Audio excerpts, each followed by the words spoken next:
Ոնց են բյուջեի հավաքագրումները, պարոն Հակոբյան։ Բավական լավ, պարոն վարչապետ, երկնիշ աճերը, որոնք որ բարբերաբար խոսում ենք այս նիստերին պահպանվում են ու արդեն ընդհուպ մոտեցել ենք ծրագրին, ամսի 20-ին իհարկե մուտքերի արդյունքներով ավելի հստակ պատկեր կունենանք, իսկ ՀԴՄ-ների մասին որ խոսեցիք, այդտեղ էլ պատկերը բավական լավն է ու բոլոր կտրոններով քանակով եթե նայենք 18%-անոց աճ ունենք, հասույթով 11%-անոց աճ ունենք, բայց այստեղ ուրախալին նա է, որ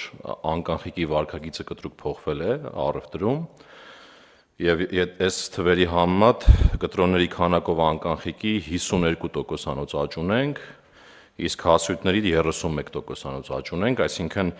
այս կտրոնների եւ հասույթների ՀԴՄ մեծ մասը ապահովում է անկանխիկի միջոցով, անկանխիկ վճարումների միջոցով։ Վատ լուր ունեմ ձեզ համար, պարոն Հակոբյան։ Այն որ վարչապետի աշխատակազմից գնացել են բան առնելու, ասել են դե եթե կանխիկով կտակ փողը ուրիշ գին, հա, եթե քարտով կվճարեք ուրիշ գին։ Հիմա ես ավելի եմ հակվում մեր գործընկերներից ռադիկալ հայացքներ ունեցողներ կան, միշտ որ այդ հայտարարությունը անում է, բան տենց բան անցնում, տենց լարում անցնում դալիճով, այս կանխիկի հարցը պետք է լուծենք։ Ժողովուրդ ինչն է սա, պետք կանխիկ փողը մի հատ կարակ բացատրեք։ Ինչ են անում մարդիկ կանխիկով։ Կա շարք են տալիս, ստվերային առևտուր են անում։ Ասենք ինչ պոզիտիվ բան կա,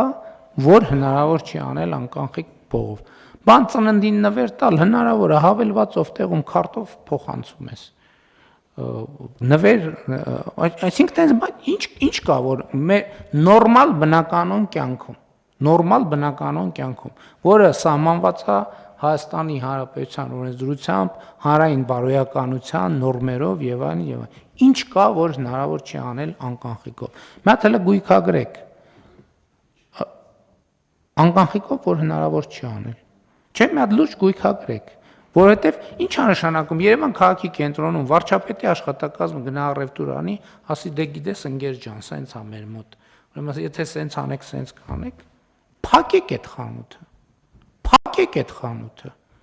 Ձևը գտեք, փակեք այդ խանութը։ Ստուգելու եմ, չգիտեմ, ասածս ինչքանով է, փակեք այդ խանութը։ Այդ խանութում առևտուր պետքա չլինի։ Իմ վրա են վերցնում անձնական պատասխանատվությունը ու ամեն օր կողքով անցնելու եմ։ Միջև անձնական թույլտվությունս չլինի, այդ խանութը պետք է չբացվի։ Կզեկուցեք անձամբ։ Կզեկուցեք անձամբ։ Քանի սենց խանութի տեղ իմացա, ամբողջ պատասխանատվությունը վերցնում եմ իմ վրա։ Փակվելու է այդ խանութը։ Առևտուր չի լինելու։ Միջև անձնական թույլտվություն չտամ, առևտուր չի լինելու։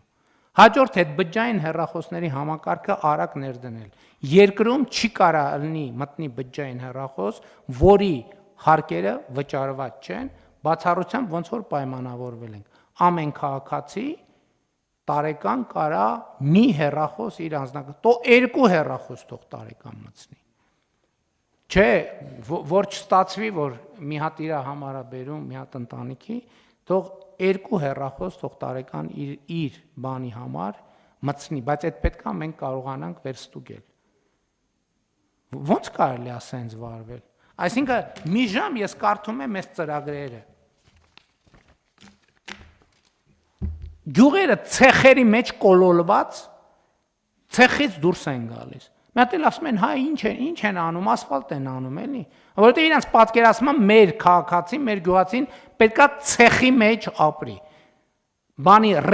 ռեզինի սապոգները միջև ծնգից վերև հակած տնից դուրս գալու համար պետքա էսա։ Ու այն մարդիկ, ովքեր վարվում են, ոնց կարա երկում տենց բան լինի, որ մտնի խանութ, այդքան համարձակություն ունեն մարդիկ։ Ստեղ պետություն չկա, ստեղ կառավարություն չկա, ստեղ բան պետական եկամուտների կոմիտեի բան չկա։ Էս ինչ ձև է ընդհանրապես։